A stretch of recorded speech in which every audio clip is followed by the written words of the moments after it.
Hello again, it's your girl Tosin and welcome to Immigration Yarns.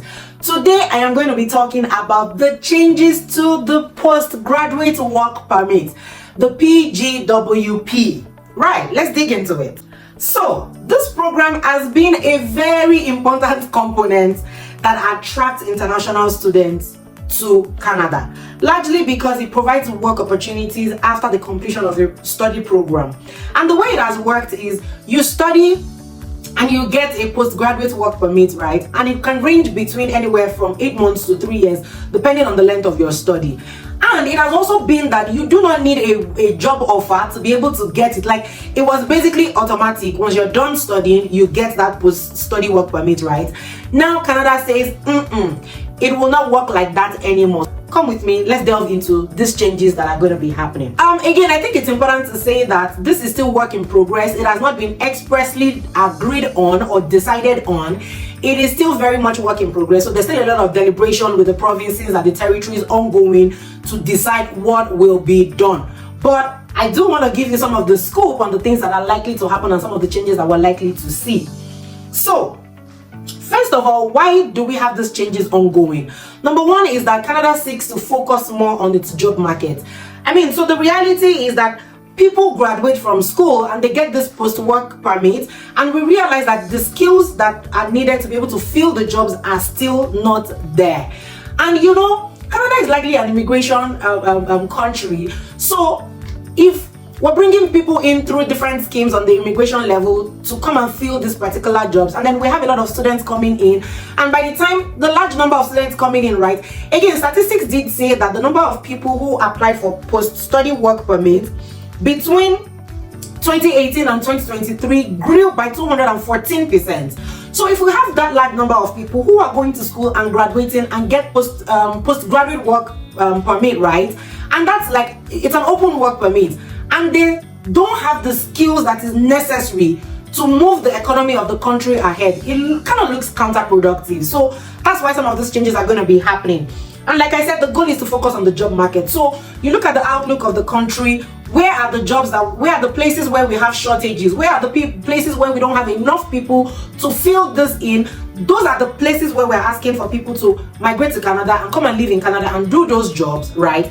But why do we now have students who graduate from school who don't have those skills, right? So those are the things that Canada is trying to fill up, to bridge that gap and fill that hole. So again, like I said, come with me. So these are some of the possible changes that we're likely to see. First of all is eligibility for postgraduate work permit will be based on jobs. Right now, every graduate that goes through a designated learning institute, DLI, automatically qualifies for a PGWP, postgraduate work permit, right? No matter what they study, irrespective of that. But right now, what is looking like, again, it's a proposed change, is that only the graduates in the field where there are job shortages would have that PGWP, right? And that means that, high demand sectors like technology, healthcare, engineering will be, of course, considered. And what does that look like is that students may need to carefully pick a program. When you're trying to choose a course you want to come and study in Canada, you want to be careful what course you're picking.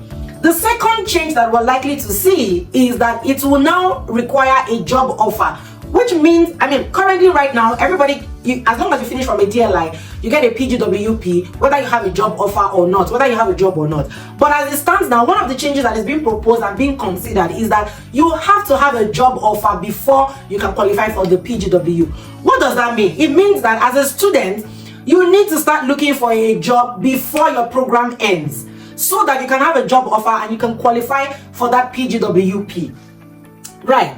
So again, it will mean that you want to look for a job that is in high demand or that qualifies to be able to, get that PGWP. I did a video some time ago on NOCs that qualify for permanent residence. Again, you need to know not all NOC qualify for permanent residence. So from the time, if you're going to come to Canada as an international student, from the time you're picking that course, you need to know, this course I want to go and study, will it lead me ultimately to where I want to go? I'm not talking about if your aim is to come study and go back home, then you're absolutely in the right place, right? Number 3 thing will be language and provincial support. Right now, it doesn't matter whether you have proficiency in English or proficiency in French, or you have a provincial nomination or anything, you will just automatically get the PGWP. But as it stands, they're thinking, okay, should we look at the skills that the province needs to determine the people who will get the PGWP? If that comes into play, then what that will mean is that the provinces get to have a say and say, okay, these are the skills that we need based on our province. That will be slightly different from the skills that the country as a whole needs, right? Because this is now focused from province to province. For instance, Alberta might need an accountant, Ontario might not need an accountant. So if you're an accountant in Ontario, you already know that, oh, I will not be qualifying for that province because Ontario doesn't want accountants. But so maybe that also will determine where you want to go to school, right? And then the fourth thing will be the implementation timeline. When will this actually come into play? Again, like I said, right now, anybody gets it. I mean, as long as you finish from a DLI, again, that's designated learning institute, pardon me. And then the proposed changes, okay, are we allowing all those people who are currently students to, just get the post-study, or is this going to apply to them, or are we going to apply it to only the new students? That has actually not been determined yet. Will be determined very soon. And of course, once we have an update on that, I will bring that update to you. So stay tuned, stay with me. So, I mean, as these new rules are being revised and things are going to change, you want to ask yourself, what can I do to have a better chance? Number one will be focus on skill-based programs. Want to be specific. Don't just go and do business management. Ask yourself, what are the specific skills that Canada is looking at? What are the skills that they are looking for? Number two will be choose programs that are high job demand in Canada. Sciences, IT, healthcare, engineering, business specialties. But then research the job market trends. Every province and the country as a whole usually releases what their outlook looks like in the next 30 years, in the next 10 years, 5 years, 6 months, 1 year. Look into that. What are the jobs that are going to be in shortage in the next 3 years, 4 years, 6 months, depending on the course of study that you want to come and do. So look at that and determine what course you want to apply for. And then stay informed. The industry changes, things change, information changes. Stay informed. I can't say that enough. Stay informed. You need to know what's going on. What's going on? If you're going to come to Canada, what's going on in Canada? You want to stay informed. Right. Again, that's all I have for you. These changes have not been implemented as at the day this video was released, but it will soon come to play. So know what you're doing, know what you're choosing, right? And stay tuned for more updates. As I get more updates, I will bring them to you. But that is all I have for today. And until I see you next time, bye for now.